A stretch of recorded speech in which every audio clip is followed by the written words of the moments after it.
Alright mga soy, ayan o, tapos na. Tapos na yung ginawa natin.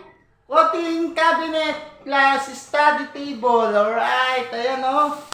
Project done mga soy. Alright, ayan o. Nasatisfied na naman si Koshel sa gawa niya. Ikaw, ano pang hinihintay mo? Pagawa ka na. Ayan o, si Siggy. Ayan o.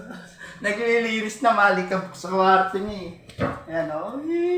Ayan siya, mga idol. Ayan mga sayo. Oh, tapos na. Tapos na. Ayan, varnish lang yan. Varnish lang sa nalang mga idol. Ayan o. Ganda, tumutunog pa o.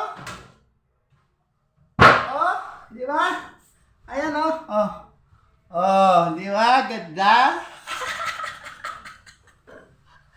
Ayan. Yung study table natin. Yung sinasabi ko. Ayan o. Eto, medyo nagka-problema lang tayo ng konti. Hindi natin maiwasan yun eh. Kasi nga, yung pader na ito, medyo nahirapan tayo mag-install eh. Yung pader kasi nito, syempre, hindi siya pantay. Hindi naman mapiperfect talaga yan eh. Lilitaw yung mga diferensya. Pero konting-konti lang mga soy. Ayan, ayan yung sinasabi ko. Wala na tayong plywood sa likod. Ayan. Ayan wala nang plywood dyan. Nakadikit na sa pader yan. Ito. Ayan, nakatornilyo yan mga soy. Kaya safe na safe. Yan. Alright.